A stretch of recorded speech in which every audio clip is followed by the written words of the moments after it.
what are the biggest changes here recently that we've seen? Now, this is, I probably could have taken off this top one. I mean, this is kind of old news at this point, but maybe not to everyone on here that, Google, and this has probably been a year or two since they've changed this. They used to have seven listings in the maps instead of, I'll just show you, hang on, let me show you real quick.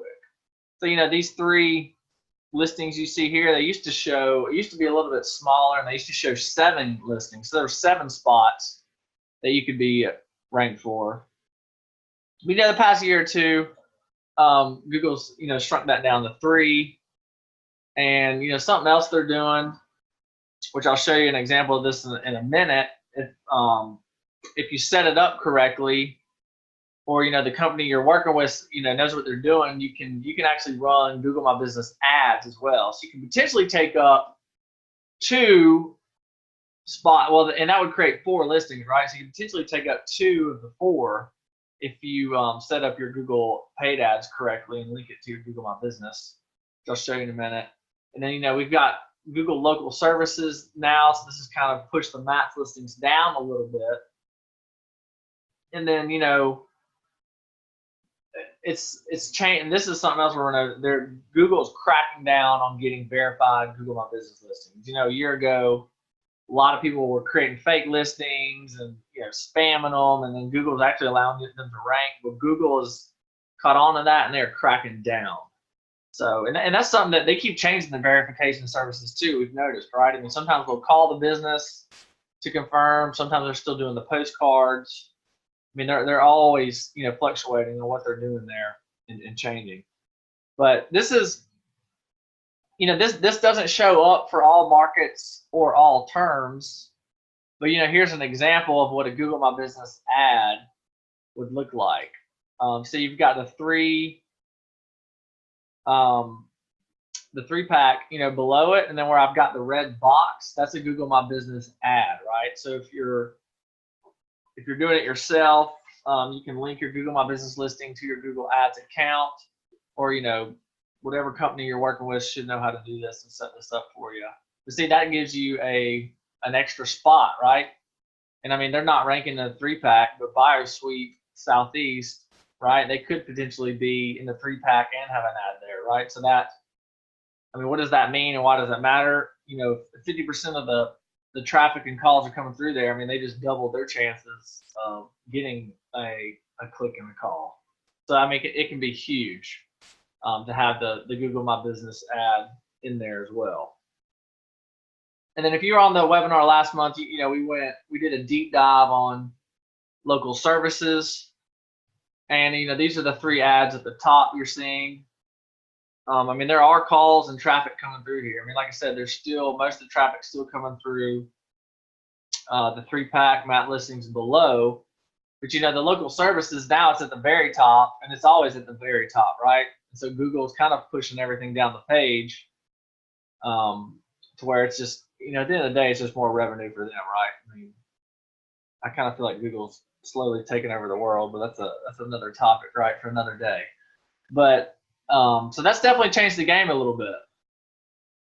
And so now, we've kind of got, like I mentioned, the local services at the top. And some of you guys may not have seen these local service ads yet in your market. Google is still rolling this out across the country. It is in most major markets now. But if you're in a smaller city like the suburbs, you might not see this. I mean, I don't know if they're going to technically roll it out to every single town. I mean, if you're in an extremely low population rural area, they might not roll it out. But that's what it looks like at the top. And then you've got your Google ads below that, and then you got your map listings, and then you got your organic and SEO. So, and just to remind you guys too, like today's topic's on Google Maps, in particular. But I encourage you guys, kind of like we talked about at the beginning of the year. I mean, you want to have a comprehensive marketing strategy in place, right? Because all these channels, I mean, there's business coming through them, right? There's people going. Some people prefer local services. Some people are clicking just the Google ads. Some people will skip all that and go straight down to the website organic rankings, right? Like everybody's kind of got their preferences. on how they search. And so that's why it's important just to always think about this from a high level view and to make sure that, you know, you're actively promoting and trying to build up, you know, your online presence from each of these channels. It's extremely important if, you know, if you're trying to dominate your local market. Just to help you guys out real quick, if you're not on local services, local services, you can go to this link and get signed up, and you get put on a waiting list.